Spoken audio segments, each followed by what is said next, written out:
Hey everybody, welcome back to another Film of the Week. Hope you guys been enjoying the content on the channel as of late. Excuse me if I seem a little just out of it. I don't know why. Just today's just been a bit of a weird day. Might be a little dehydrated, so just drinking some water. So hopefully that might bring my senses back up. Um but we're back with another Film of the Week, and for this week, I figured to commemorate with the release of Furiosa, which I don't plan on seeing just because I don't have much interest in said film. I figured to or not revisit, to visit the Mad Max series, as it were, the original series, and give my 2 cents on it. And of the series, I'm only familiar with that of Fury Road, um, and I enjoy Fury Road as a piece of visual storytelling. So I figured to dip into the original series and to start off with the original film. So we're going to be discussing Mad Max, which was co-written and directed by George Miller, starring Mel Gibson as the title character, and takes place in a further future, as the film illustrates, a few years into the future. And the society, as it were, is just kind of falling into shambles. Law, as it is not being taken as seriously or as being upheld. And there are gangs and there are crooks, there are many afoot, some people who are still maintaining some sense of morality, but pretty much just riddled with that of just lunatics and biker gang with a very feline agenda or a very feline presence. They have like their whole like quality to them is just very, very feline. They hiss. They have these mannerisms. They might very much adopt that sort of animalistic quality. That's kind of their overall behavior is that of a is that of like predators. Um, and they come into town and you know they wreak havoc and talk and just just destroy what's ever in their path, specifically that of women, brutalizing women. At one point there was a rape sequence, and Max guy, I think that's how you say his last name. He's part of a police force who is taking care of these people, taking care of these criminals, and Max is pretty good at it. He cleans up pretty well, and he has a wife and a kid. And with this biker gang coming around, he's doing his best to fulfill his duties and stop their um, to stop their madness from spreading. And without saying much, stuff happens, and the title, as it were, becomes more evident as time goes on, as we'll leave it there without spoiling much of the film. But I think you can piece together where things go. But um, so here's the thing. As I said, I'm not familiar with the Mad Max series. I'm not familiar with that original series. This being my first dip into that series. I'm only familiar with that of Fury Road, and to my memory of Fury Road, it's been a while since I've seen it.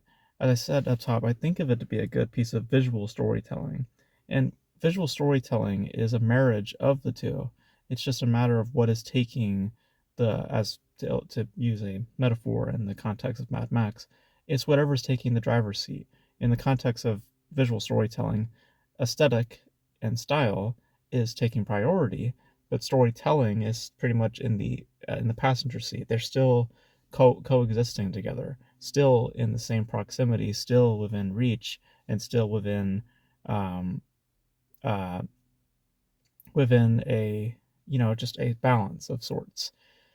And to describe Mad Max, it's the way I'll put it is that the storytelling is not in the passenger seat. Where it is actually in the back seat, because for a large portion of its time, I mean, just I think generally with the entire film, it concerns itself more with style than with substance.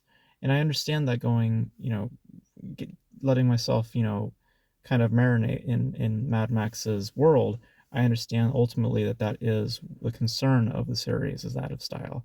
And I'm pretty sure if I follow, going into the other films, Road Warrior and Beyond Thunderdome, I'm pretty sure that that is the the point of the series is that of style. But in comparison to Fury Road, as like I said, the storytelling is in the passenger seat. It is there.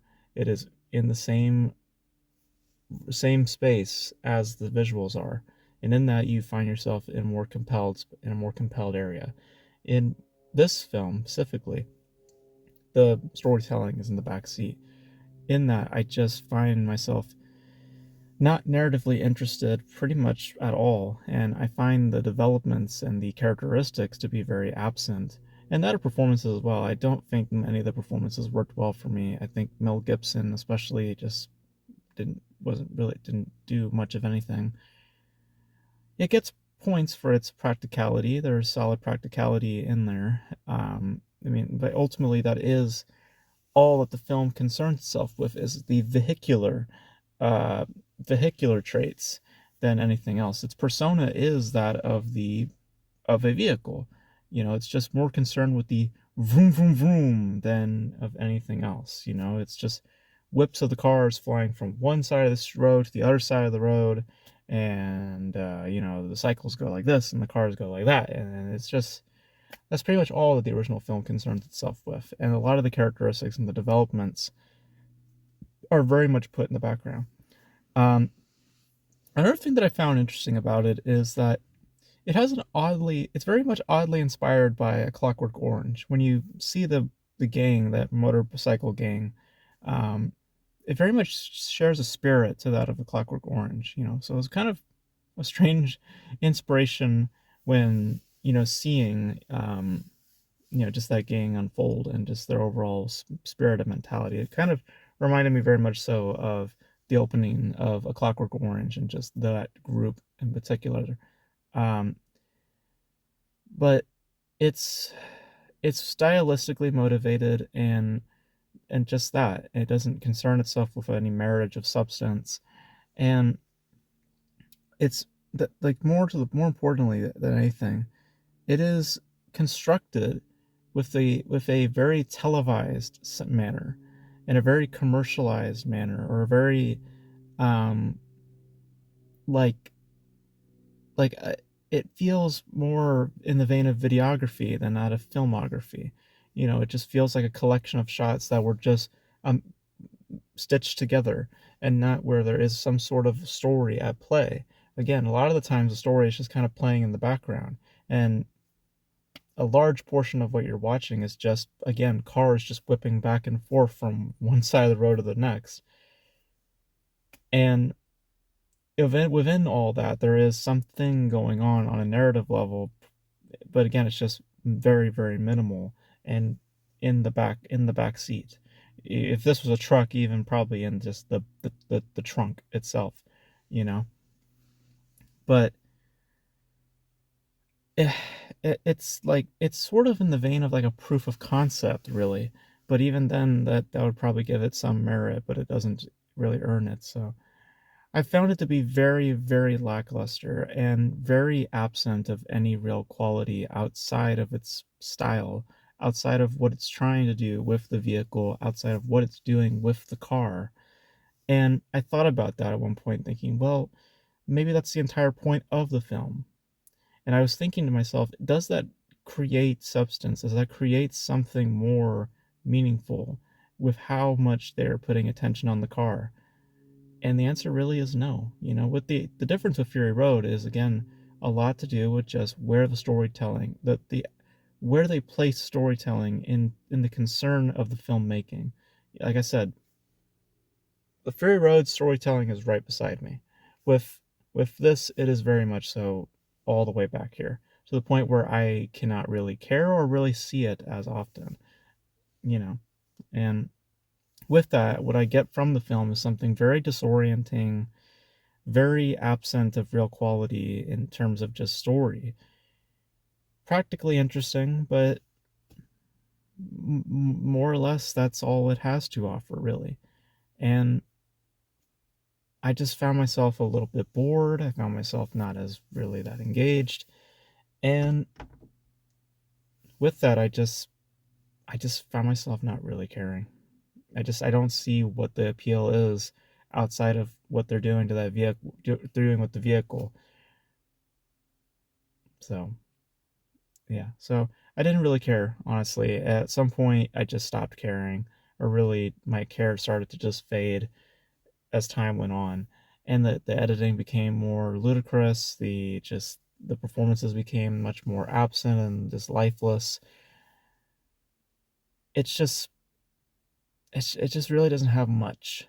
Really doesn't have much at all outside of the vroom vroom vroom, and the vroom vroom vroom gets a little boring as time goes on, and my care just started to really fade. So so if you like cars, maybe, but that's all the film really has a liking to at all, is just of vehicles and not of rich and involving stories. So yeah, so those are my thoughts on Mad Max. I just didn't really care. I mean, I like what they did on a practical level, but that's all the film is really offering, is that of practicality and that of vehicular traits, but not anything else that really makes it more engaging and more investing or more meaningful. So absent is just the word that comes to mind when describing the film. It just feels really absent. So it feels like there's just a lot of things that are missing and just not fueling the film properly. So to where I feel more involved on a deeper level and not just with what the car is doing or how fast the car is moving. So yeah. So those are my thoughts on the original Mad Max. Do you guys know your thoughts on the original Mad Max? If you guys have seen it, and if you guys have seen Furiosa, let me know your thoughts. I've heard some good things. I've heard it's pretty long, but I don't know. Let me know your thoughts in the comment section below. Your thoughts on Fury Road, and also, do you think Furiosa is going to do well at the box office? I have my concerns, but you guys let me know all your thoughts in the comment section below. And that's gonna be it for this video, guys. Thank you guys for tuning in. Like I said, sorry if I seem a little out of it. It's just, I don't know. I just feel I just probably need to eat a little bit more today. But until then, guys, thank you guys for tuning in, and I will catch you guys in the next video.